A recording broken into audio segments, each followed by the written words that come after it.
I didn't want to die, but I didn't want to live. He had the perfect life. Big job, beautiful marriage, Chicago skyline mornings, until the universe ripped everything away. Tools like gratitude and self-awareness and manifestation help us to embody life for what it is instead of living life for what it isn't. One moment, he's meditating on a park bench, touching enlightenment. The next, he's holding his wife's hand as she slips into a coma. If you learn how to think and you wield that conscious power, you can do whatever the fuck you want in life. It takes time and patience and resilience and discipline, but if you have all that, you will transform your entire experience. Today, you're not just hearing a story. You're entering the mind of someone who crawled out of the ruins of his identity and found a higher purpose on the other side. It's not about finding the thing, it's just finding the first step. You're not finding an escalator to the summit, you're finding the first step, and then that staircase will unravel on its own. Have you ever wondered what masculinity even is in the modern era? Are you ready to move beyond the macho bully or the soy boy archetypes? I'm Marc Azoulay, and this is the Men's Therapy Podcast. Together, we'll explore how neuroscience, Jungian psychology, and Buddhist philosophy can transform your life, your marriage, and your business. Are you ready to deep dive into the minds of men? Let's begin.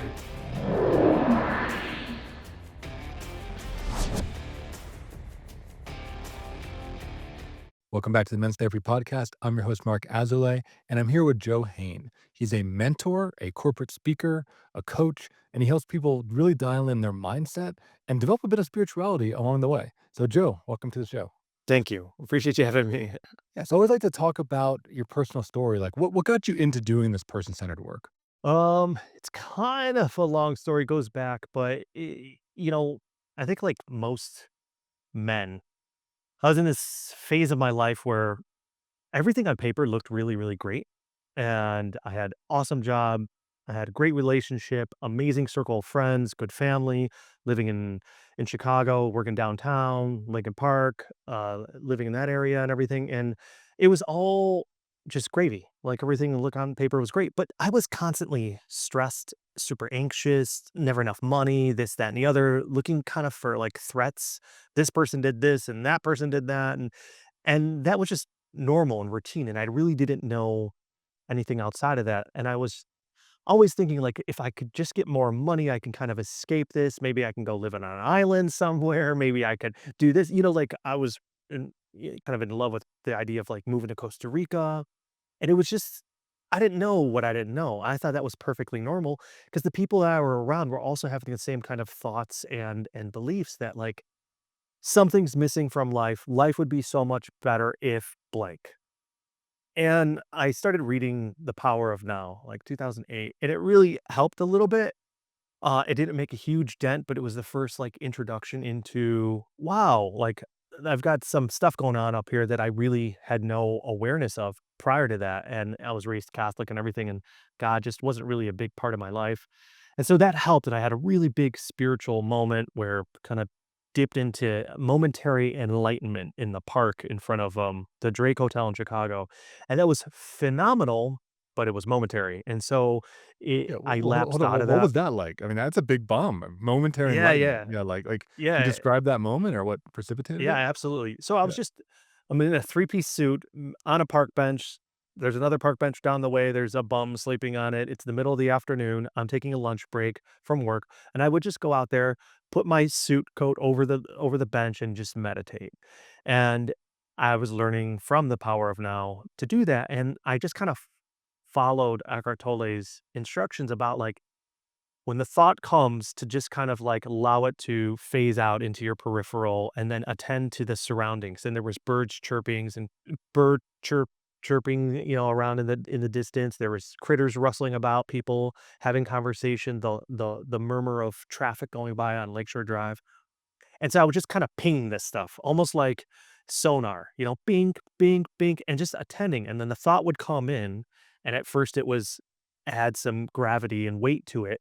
And then I would displace it, just kind of like let it fade into the backdrop. And I got good at doing that. And then I felt like this crescendo of sorts build and build and build. And all of a sudden it was like, and everything awoke. What I was hearing was like infinitely deeper and more expansive than prior. And I opened up my eyes and everything was alive. Like I had never used my eyes or my hearing before. I remembered like being really confused about what is happening. And then, I got up and I leaned up against a tree and I could feel the energy like kind of just going through the tree. And I felt like almost like the Matrix where you're like touching the wall and like the two consciousnesses are coming together and merging. And I had to go back to work in a sense. And then everything was just this very lucid, dreamy state of high intensity sensory awareness without thought. And it was so liberating and so beautiful, like stepping into a painting or living this perfect dream life, but it's not a dream. You're really, really there. And so unfortunately, it faded. And then, I remember taking the bus home, and it was, like, kinda dulling, and I'm coming back, and thoughts are coming in, and, the other considerations that were missing coming back into play, and I got home to my wife, and I was like, "You're not gonna believe what happened." And I had no words to describe it. Like, I didn't even like, "What do she's like, "Are you okay?" And I'm like, "I don't know what just happened, but it was it was amazing, and I wanna get back there." And so that was, like it was very, very important, and I didn't know that, looking until you look back, but it was a very really precise, um, coincidence and occurrence that helped me later on, because I kinda went back into life and life faded, and then life got really, really serious because my wife was diagnosed with cancer, and so things got disrupted in a big way, and we kinda I had left my corporate job at the time, and we went to Houston to explore opportunities that were non-invasive and non-traditional, and we kinda stumbled through life trying to figure things out, and she had stage 3B or 4A lung cancer, so it was very serious, and it spread, and, we found a not a holistic, but a gene-targeted therapy, and it happened to be out of Chicago, so we're like, "This is amazing," and only 1 in 10,000 people qualify, and she qualified, so we got to go back home to Chicago. We went through that experience, and they declared her in remission, and we were just like, "Oh my god, this is so amazing," and life kinda picked back up, but then she was having some issues, and we thought it was just, like, food poisoning. We brought her back to the hospital, and then they found about a dozen or so tumors in her brain. So it didn't the medicine didn't, work, and the cancer surpassed it didn't break the blood-brain barrier, and so it went to where it could thrive. So now it was, like, all hands on deck. We had to move out of our apartment in Chicago, we moved in with my parents, and it was constant care because now the cancer is, it's we're really at code red here. She had to have life-saving brain surgery, like, the next day that was so right then and there, you're like, she could make it, she could not, you know? So imagine the stresses and anxieties as a husband, and then we she did, and it was great, but then it was this series of, like, moving in, and we had a health and wellness company together, so that got shelved. I just got, like, promoted to director in a corporate space, taking on a whole new responsibility of leading this big team, and, it was really, really hard, and we relied a lot more on our faith, I kinda she really embraced the Christianity, faith, the non-denominational, and so I was there with her, I wasn't really I didn't put all my chips in on it, but I put all my chips in on her. So I'm like, "Whatever you need, I'm gonna walk this path with you." So we were part of a church out there, which was helpful, but she really relied on her spirit and faith, and things were great, but it was really, really, really challenging because it was, going to the ER constantly, sleeping at the hospitals, all these protocols, 50 different things we have to do every single day, and holistic and non-holistic, and all these rife machines, and all these things that I'm trying to calculate to save my wife. And so in front of her, I'd be this champion, this faith-based, really positive, empowering force, but behind the curtains, I was crumbling with extreme fear and losing her. And I never really thought she was going to pass away. I never like took myself, but I was definitely afraid of it being a possibility, but I never thought it was going to happen. And then one kind of fated night, she couldn't breathe, and we had to rush her to the ER again, and it was just chaos because she was losing consciousness, and they had to induce a coma, and, I'd held her hands, and she was screaming for help in the ER, very traumatic and everything, and, we said, "I love you," and she was induced into a coma, and then basically 3 days later, the doctor told me that she's not in there anymore after 3 really challenging days in the ICU, and so, surrounded by family and friends, we said goodbye, and, it we were married or together for 12 years, married for, like, 2.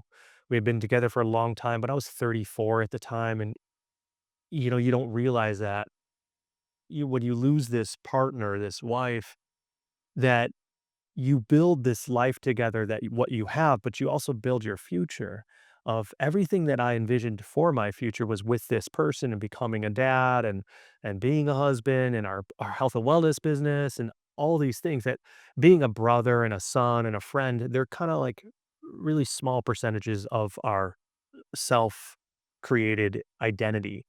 And so when she passed, she was my best friend, my lover, my wife, my business partner, all these things, the future mother of my children, even.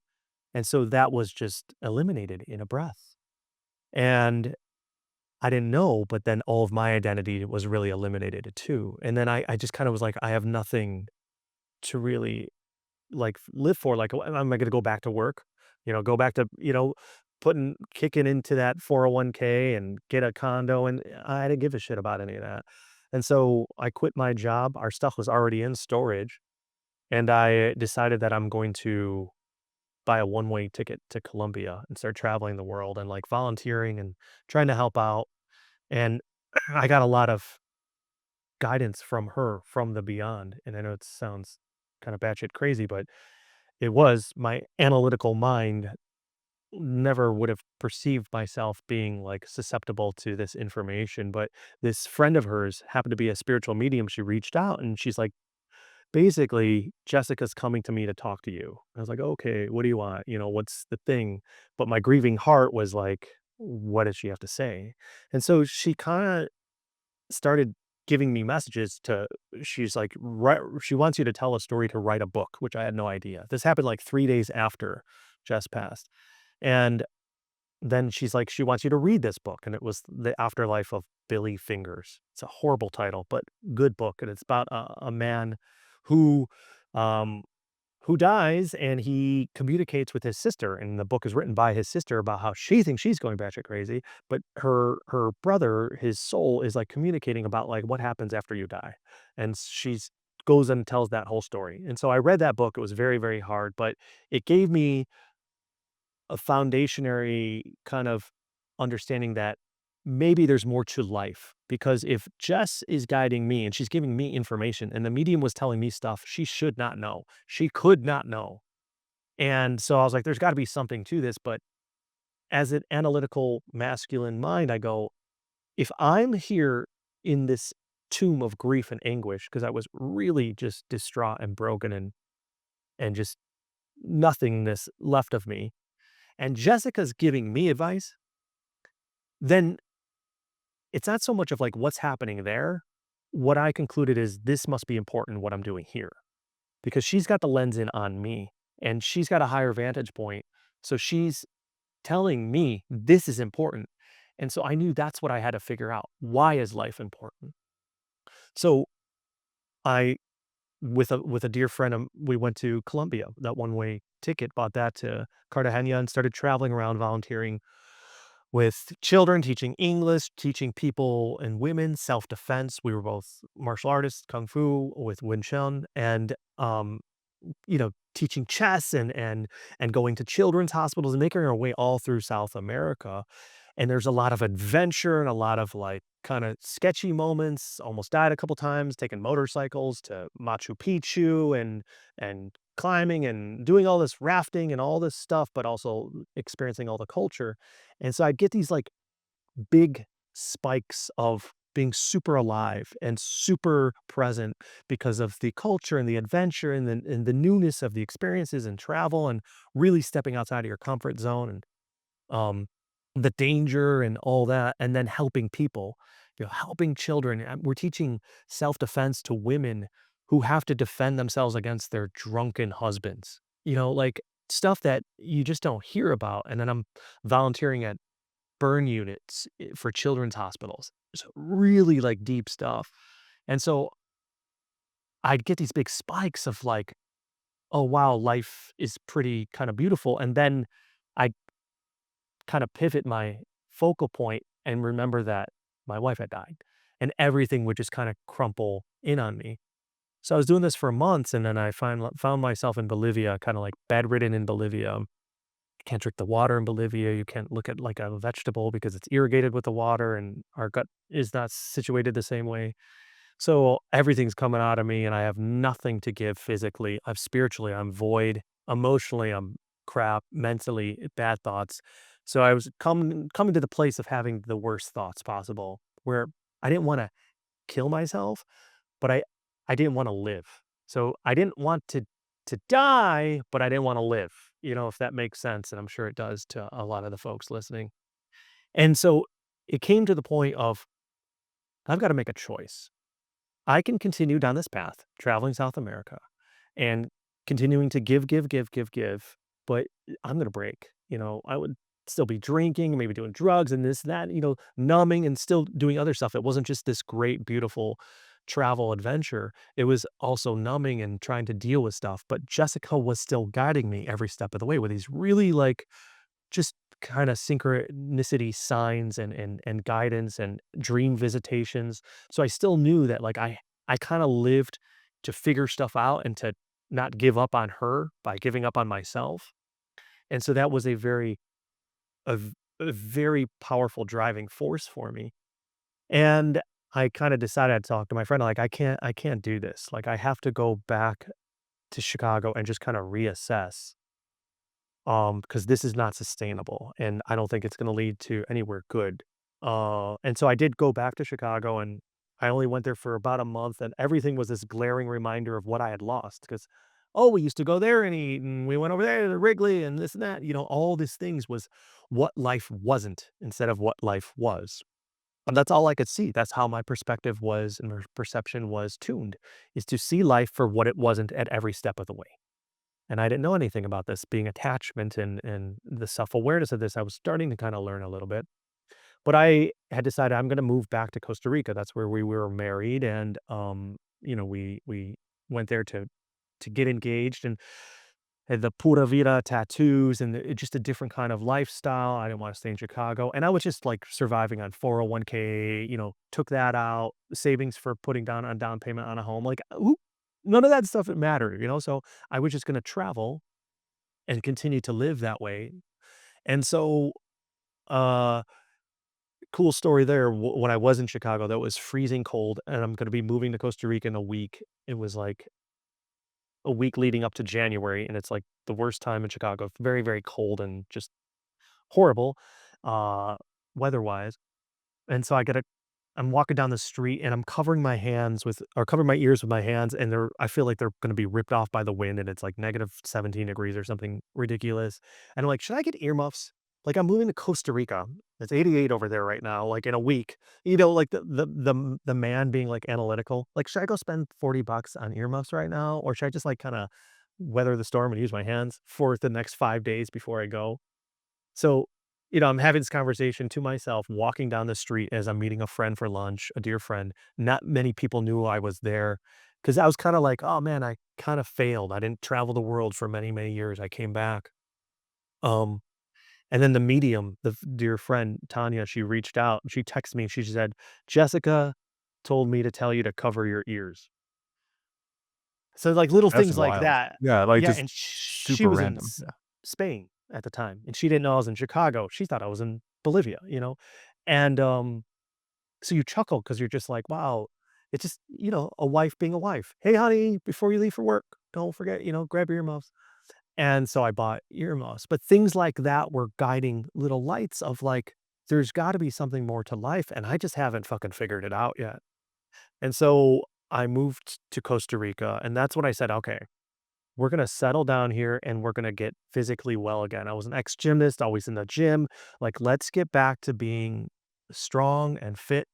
And then, like, let's work on our mind and meditation. And I still would have fun and do stuff too, and, drink too much and everything. It was like good old Chicago boy mentality. But I was spending the majority of my time healing and trying to understand stuff. And I got some crazy idea in my head to buy an old Land Rover, a 1971 Series 2A. It's like the daddy of the old Defenders of the 80s and 90s. And I drove it from Costa Rica to Chicago. So safari vehicle going 10,000 miles or whatever it was. And it was a crazy adventure after living in Costa Rica for like 4, 5, 6 months, whatever it was. And I learned a lot about all this stuff, and Jess was still guiding, and I kind of thought of this idea of this book, and it was this eureka moment for me. Um, Thought of the title Dreams of Antiquity, and just about this man who's a king of Babylon with his queen, and his queen passes, and he's got to like continue to live and figure stuff out, and he doesn't want to, so he ends up perishing, but he reincarnates, and he goes and lives in another life and has lessons to learn there as like an Egyptian orphan, and then he becomes a shepherd in Nepal, and that's his life, and then he becomes a Chinese martial artist, this woman in China, and he lives different lives because that's what I started doing ultimately when I got back, traveling around, living different experiences, and so I started writing that book. I moved to Italy. At this point, I still didn't want to be back in Chicago when I got there, and then I started like studying Christianity a lot more, not because I had to, because I was in Catholic school, but because I wanted to. I started studying Stoicism, so I was starting to kind of bring in the different cultural and faith-based and religious self-help stuff that was tied to the region I was living, and then basically, stopped living in Italy and then came back to Chicago, didn't like it, went and moved to San Diego. Just packed up a car and found a place out there and kind of started running out of money because I was still traveling, going to India and learning about self-realization and Hinduism and Buddhism and trekking through Nepal and Tibet and like going through the Himalayas for a month and really studying all of the Buddhist concepts and reading and getting into all that, going to China and studying Taoism and Confucianism and the Middle East and Sufism and all this stuff and just really traveling and expanding. I had gotten a job at that time because I basically ran out of money and I had to continue this lifestyle. So, got into this professional gig, and it was really good because I learned to run my own business and travel and do all the stuff. It was medical devices, and I was still traveling, but I was learning so much about my mind and how I had attachment and self-awareness and the power of gratitude and manifestation and self-care and just all of these things, and I was transforming my life. And then the spiritual aspect of knowing like why we are here, of bringing that soulful perspective into your life to kind of really, really kind of revolutionize your purpose.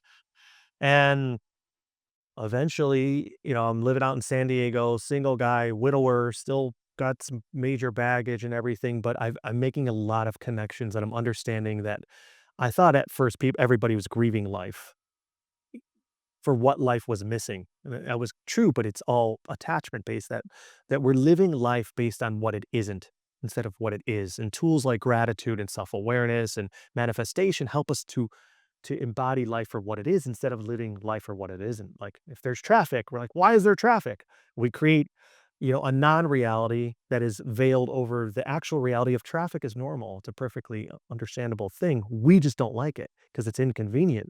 But in that moment, we live a non-reality. So we're expecting life to be other than what life is. If you're enjoying the podcast so far, please hit the subscribe button and leave us a review. Your feedback helps us to reach more men and inspire them to become the best versions of themselves. Thank you for your support. And now back to the show. So there's different levels of this though. So I was understanding all this, that like me having attachment to my wife dying is not the same as some guy sitting in traffic, right? There's kind of like mild attachment and then medium attachment and then severe attachment, losing your home, terminal diagnosis, your dog having to say goodbye, to your pet, so I'm making all of this stuff and I'm really understanding. I really understand the mind. Like I have this gift of knowing ego and self and knowing the roles it's playing. And I'm really understanding it in myself. And I started teaching other people this, just friends and acquaintances, because they were all suffering. Everyone, everywhere you look is suffering. And it's because of we were never taught how to understand our own mind.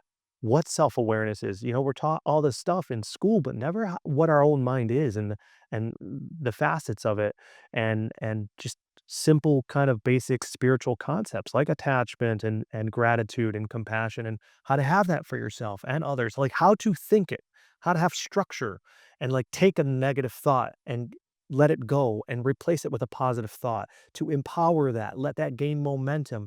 You're building neuroplasticity, you're changing your quantum, entanglement and everything that's rippling out. You're tran- just transcribing a completely different script for yourself in life. All this stuff is interconnected through consciousness and the field and everything.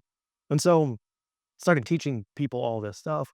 And eventually life got beautiful and I wanted to become a husband again. I wanted love in my life again. I was at the point where I was ready for that. And so started kind of manifesting that experience into my life. And I'm traveling through Europe and doing that in visualization and understanding some of those core principles. And again, being skeptical with the analytical mindset, but using the principles and then seeing like, "Oh my god, my job, I spiked in prosperity because I was very zen-minded, very non-attached." Like, going to a sales meeting, be like, "This shall work out however it shall." It's just like your boss is like, "Great, I'm glad that you found your inner peace, but we need higher, goals and numbers."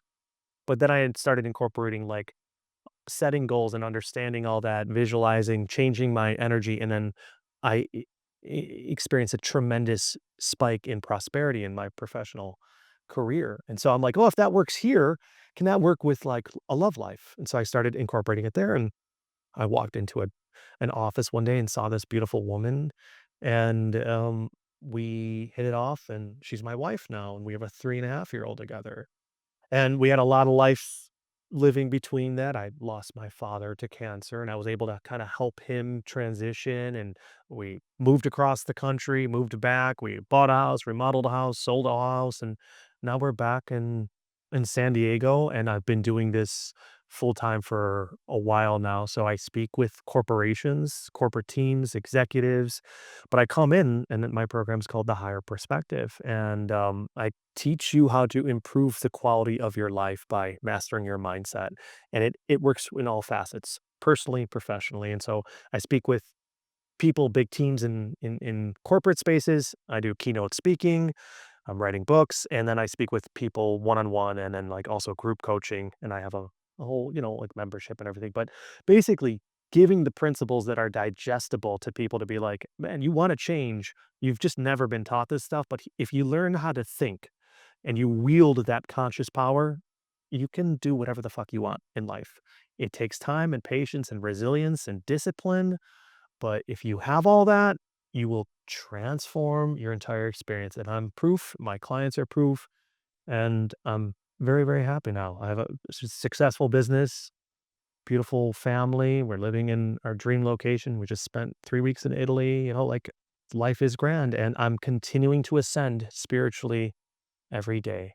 That's my little long-winded elevator story to the moon. Well, that's a wild story, man. I mean, there's a lot I can pull on there. I mean, I guess I don't want to say it to you. I'm just happy you worked out. It sounds like you put in the time and the effort and the elbow grease to really like question everything. Crack open your mind, crack open your spirit, really be open to a new possibility. And I guess that's kind of where my question comes from is how does someone do that? I know it's not a, simple question with a complex answer because I could see another alternate multiverse, right? Where you start drinking and then you start gaining weight and then you like die alone in a apartment somewhere, right? I mean, like unfortunately, like from my work, I That see was that. I see a people literal spiraling. past life of me. Like, I know Yeah. it may be weird hearing, I don't know, your audience 100%, but, like, that's one of the things that was revealed to me is that I had failed and done that in the past and drinking myself into a gutter. I died in an alley and had to give up my children. I know it's weird, but like you get insight into these things that life could have gone a very different way. And so it's a beautiful question. Yeah, it's choice. It's saying, is this the life I want for myself? Yes or no? And when I was bedridden in Bolivia, it was like, no, no, I don't want to die this way. It just seems silly, especially with her telling me that this is important, and I'm just gonna like kind of wither away. And so, how do you feel? That's it. How do you feel in this moment, living the life that you're living? What are your thoughts? How do you feel? Are you stressed? Are you anxious? Are you peaceful? Are you joyous? Are you grateful? Are you indifferent? Are you neutral? Right? How do you feel? And is that good enough for you? Because if you can have anything and everything, then what is it that you want? And then there's people like myself and other people like you and others out there, resources to be like, we can show you the way. And this is what to do. And yeah, it's going to be the hardest fucking thing you're going to have to do in your life because you're going to have to rip down subconscious programming and social conditioning and family trauma and all this stuff. And you're going to have to tear the walls down and be this disciplined sage and monk as you walk this path. But holy shit, man. Every step of the way, life will get better. And eventually you will land at the summit and you'll summit other mountains and other things and everything. But it's just a choice. It's literally, is this life that you're living now good enough for you? If you can have anything you want. And if it is, you're in a good spot. And if it's not, you're in a good spot because that means you have direction. Now you know where to go. And now you can start doing the work. So yeah, it's choice.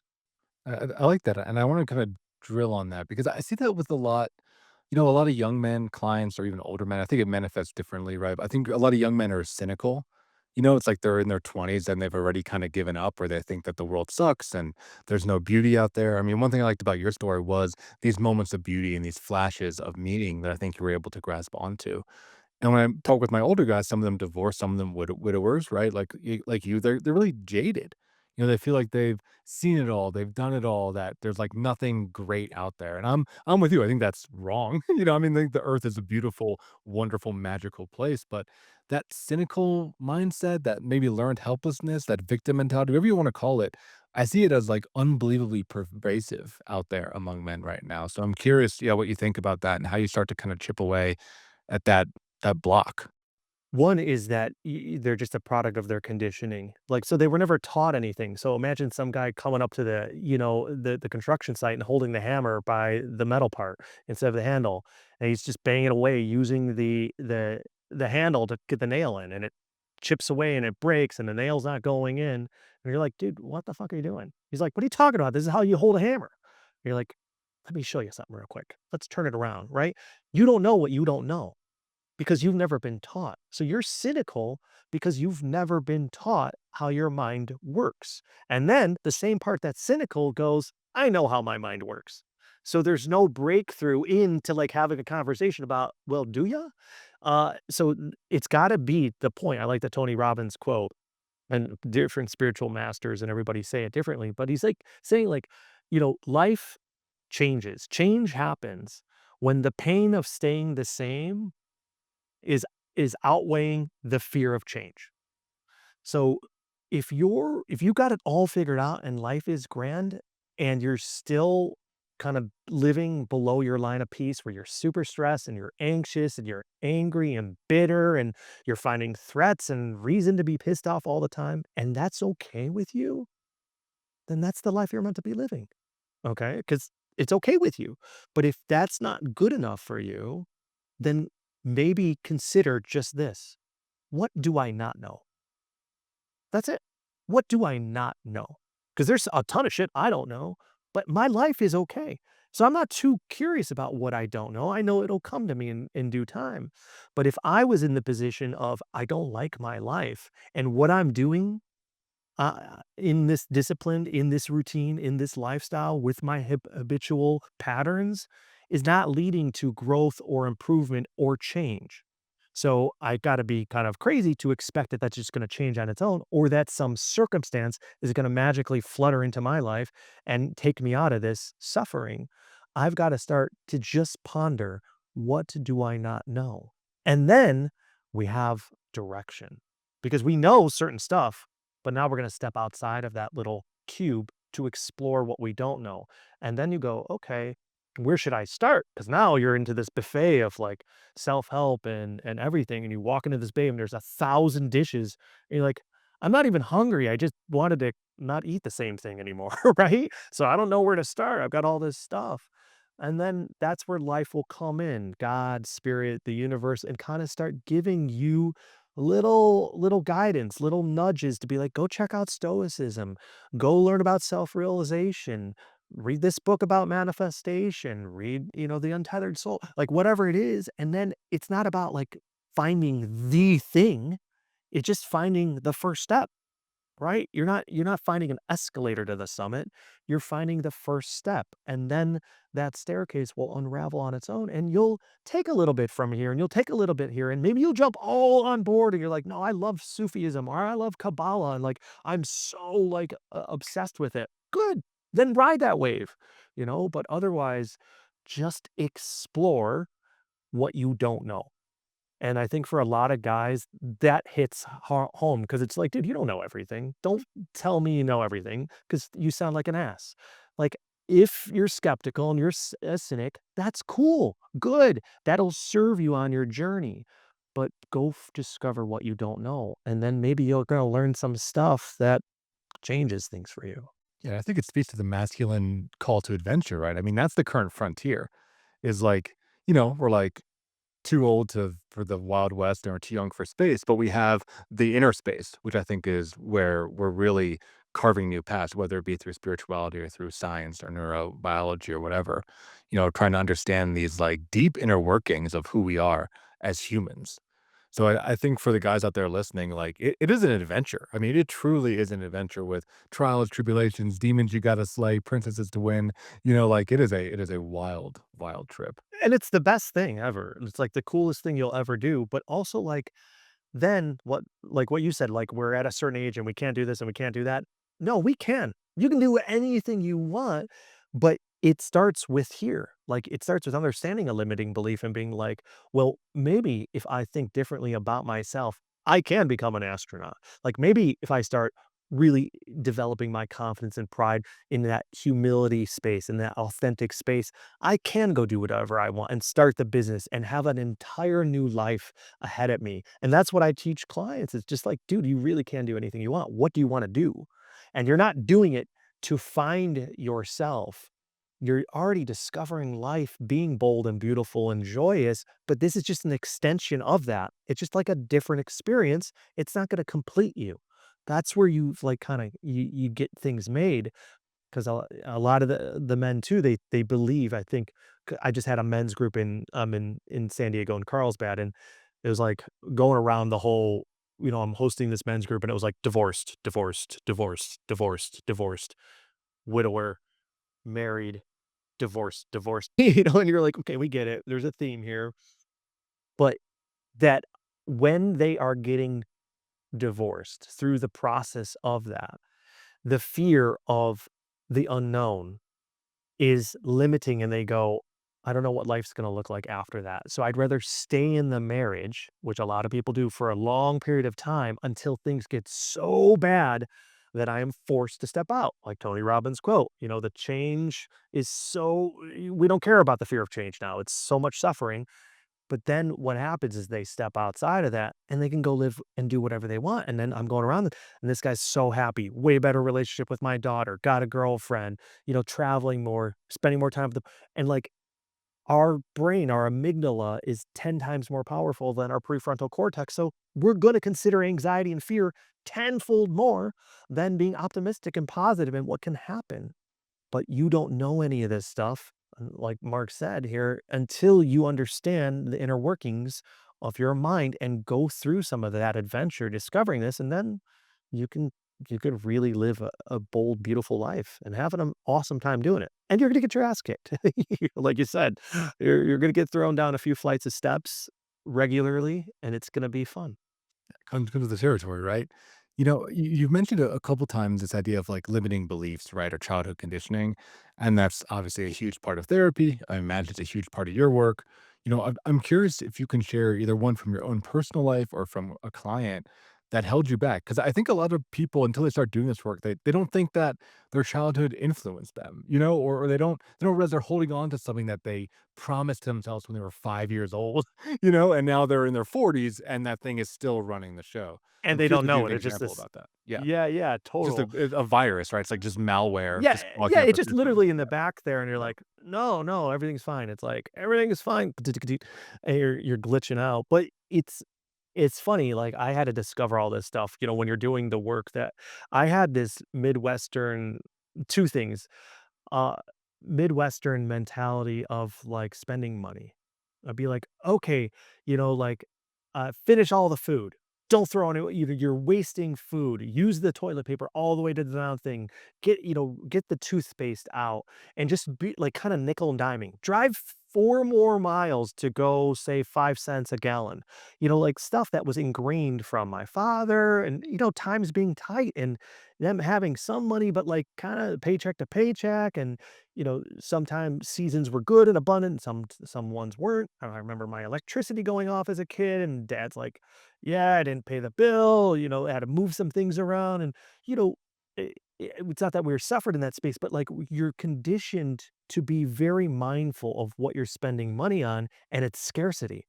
And so I would find, like myself going bowling and being like, "Hurry up, we gotta, bowl faster so we can get our money's worth." And you're just like, "Dude, what are you doing?" Like, you're giving yourself stress and an experience where you have plenty of money, but that conditioning, it's just on autopilot. And so when you have self-awareness, you're starting to see that it's unraveling. It's unraveling. And then you go, there is infinite abundance. There's literally infinite money out there.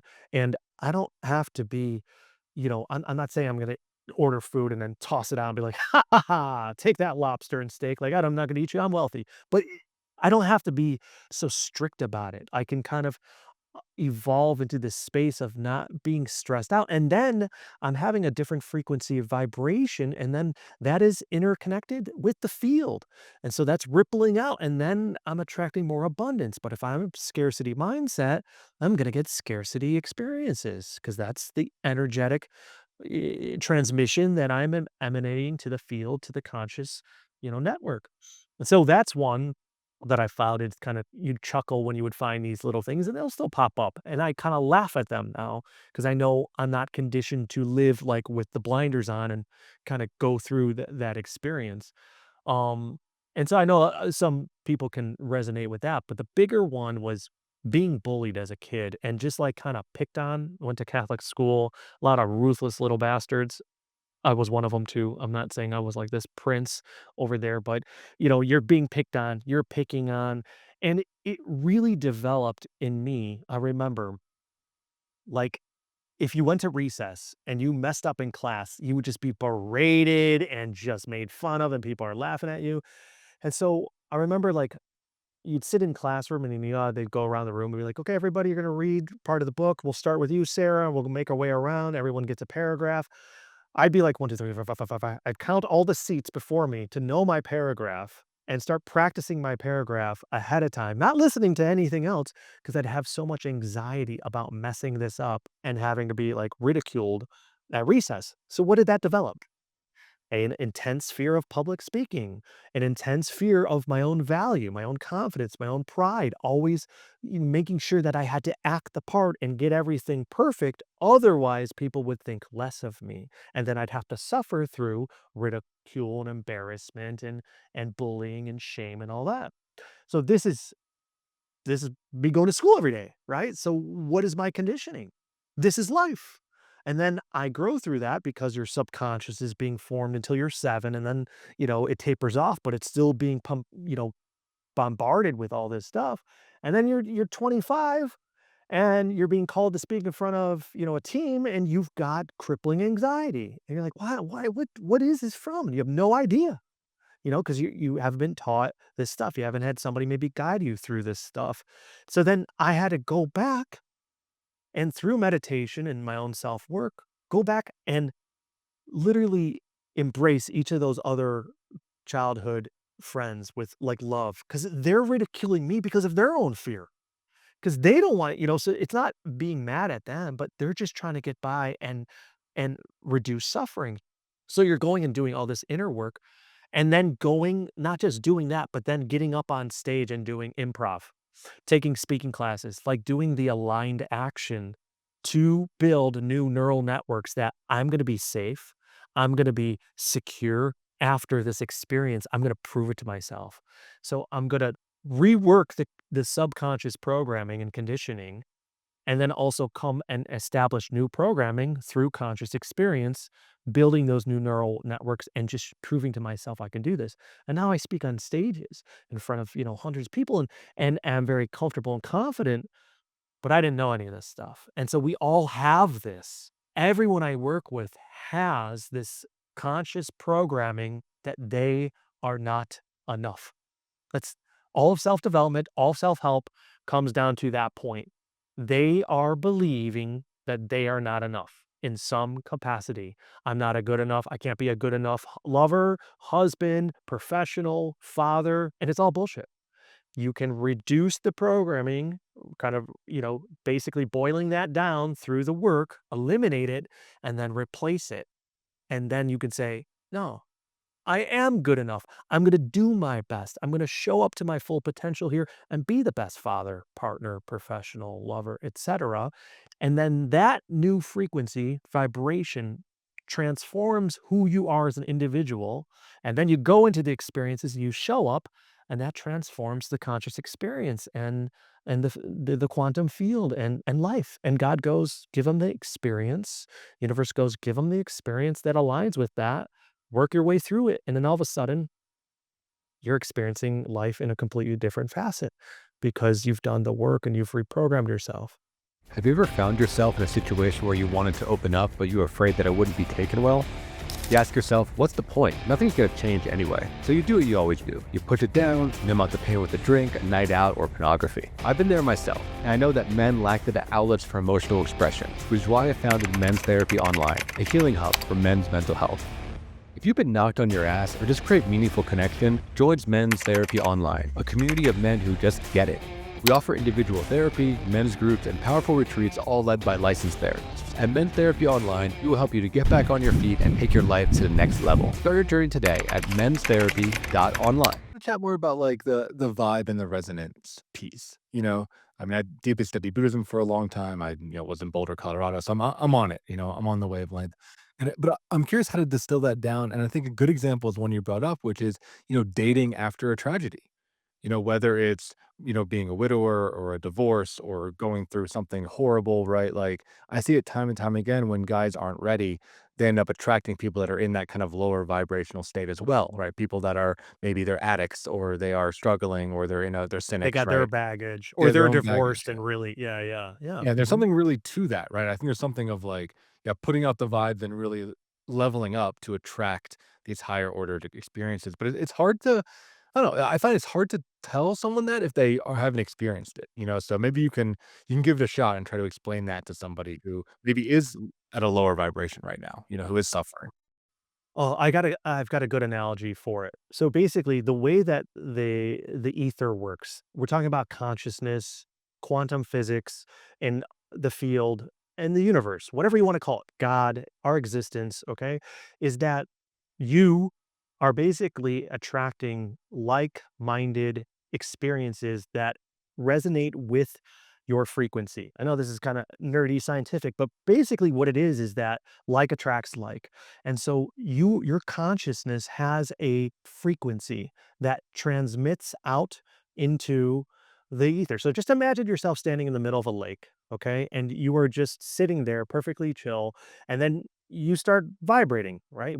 Everything is vibration. Science has proved that. So we're vibrating. So we're standing in this lake and what happens is that the vibrations send these ripples out across the lake surface, okay? And then those ripples will ripple out and they will not lose potency. They will not lose their power and they will go out. And then this lake, let's just say, has a boundary. What happens is those ripples hit that boundary, and what happens? They reverberate back. Okay. And on their journey back, they're transmuted into experience. And so our vibration and transmission ripples out and it comes back. And then we are receiving the reflection of that very same vibrationary signature, our transmission. It's like a thumbprint or GPS coordinates. It's very particular to who we are. And it may be around dating. It may be around confidence. It may be around intimacy or professionalism. Whatever it is, we have different signatures of vibration for these different facets of life. And so the way it is that think about going into a restaurant and you're gonna sit down, and the restaurant is consciousness. It is the universe that you're living in, okay? And so we get a menu, and the server goes, "Here's your menu," and we can have whatever we want, okay? But we're already ordering, but based on our vibration, and so if we're at a lower frequency, we're like, "Oh, I'll have the three-day-old chicken nuggets," okay? Because that's what we believe we're worth. Again, self-help always boils down to like, I don't believe I'm good enough for blank. I don't have the value of in myself.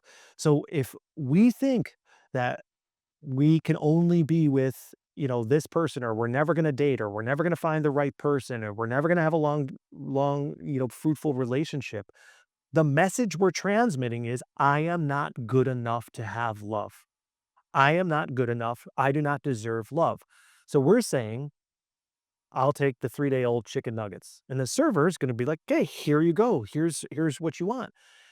What happens is we have choice then, and this is how we elevate vibration. So if that's where we're at and we're finding a lot of these limiting beliefs, "Oh, the dating pool sucks. I'm a divorcee. I'll never have love again. I lost my wife," or "All women are looking for money," or this. We're creating all of these limiting beliefs, and that is the transmission that we're sending out, and so we're going to get the reflection in that in experience by getting really horrible partners and people not being attracted and ghosting you and only concerned about your wealth or whatever it is because that's what you believe. So you're getting a reflection of that. But then you have this point in time where you go, "You know what? I don't want 3-day-old chicken nuggets. I'm worth more." So I have to stand firm in my value and reject that with humility, with compassion, with love. And so then the partner that is toxic comes in and you start dating and there's a yellow flag, an orange flag, and a red flag, and you go, "I'm worth more than this. So I'm going to reject this with compassion, love, and humility because I'm worth more. I want a different experience for myself. I'm aligned with something better." And then through that rejection, you've just determined your value being more than that previous vibrational resonance. Okay. And then the universe will be like, "Prove it." And they'll give you 3-day chicken nuggets again, potentially. Or they'll give you 2-day-old chicken nuggets. And if you reject again, then they'll be like, "Okay, now give them 1-day-old chicken nuggets." And you reject that, now give them an old sandwich that somebody sat on the bus for 6 hours, right? And you're going up, but what do you want? I want crab legs, I want steak, I want caviar, I want champagne. So what you reject determines your value because that's what you're settling on. You're settling on. And so through dating, this is what I actually saw is me having a lot of baggage. I'm writing a novel about my late wife. She's an influence in my life. Not the best guy to be dating. I knew I was going to attract somebody who knew what I was doing was a healing progression, and they would probably know that by having their own baggage and their own circumstance and everything. And that's what I believed. But in the beginning, I was seeing that like I had to reject certain people because they could not see me for what I was doing was this healing journey. And of course they were rejecting me too, which is good. It's part of the whole thing. But if you're out there and you're struggling with this, it's what do you want for yourself? Okay? So if you want love and you want a beautiful partnership, then are you thinking you're capable of doing that? Are you saying the things inside here and believing that you're worthy of that? Or are you looking at life and saying it's not possible because of blank, blank, blank, blank, blank? So if you're writing that script, you're only going to get the reflection of those beliefs and that transcript. So change your narrative, change your beliefs, and this is what people like Mark and myself do to help you transform that. And then given time, what happens is take yourself back in that lake, is that you're still getting the ripples coming back to you from your previous vibration. So say if you flip a switch and you go, I'm now at gonna go jump up like 6 vibrations, you're still gonna get the previous waves coming to you because they still have to go out to the outer boundary, bounce off and reverberate back. So life doesn't just switch and happen like in a dream state. It takes time. It's called the law of gestation because we have to cycle through previous vibrational waves. But given resilience and discipline and dedication, you can see those through, and then experience will transform for you so that you're now getting the new reflection of your new and improved vibration. Yeah, I think that's well said. I think it really is well said. And I've seen that. I want to just highlight a point that you made, which is like the negative thoughts will fuel themselves. And if for those listeners, if you don't believe in kind of the holistic or spiritual view, it's in psychology, you call that confirmation bias, right? It's like you're going to just see what you want to see. So if you think Why is all the women are gold Republican diggers, Party you're gonna correct? yeah, You jump online. Yeah. yeah, yeah, you're gonna date gold diggers to confirm that, right? Like those psychic Yeah. structures, they're more interested in being right than in being good for you. You know, Yes. the Yeah. ego is very, very tight in that way. So Yeah. so Joe, I'm curious as we're wrapping up the show, if someone's inspired by this conversation, where should they start? Something very practical. I know you got a lot of good stuff in your social media that we'll certainly link, listeners that'll be in the show notes. But what's something that someone can do right now, right when the show ends, that to get them started along this path? Is stop, take a moment and ask yourself, is life what I want life to be?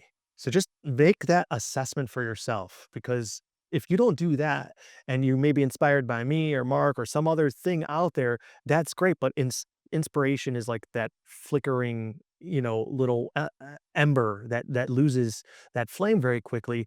You've got to be the self inspirer. You got to motivate yourself and just ask yourself, is life good enough the way I'm living? And if it's not, give yourself grace and be like, that's okay. Okay.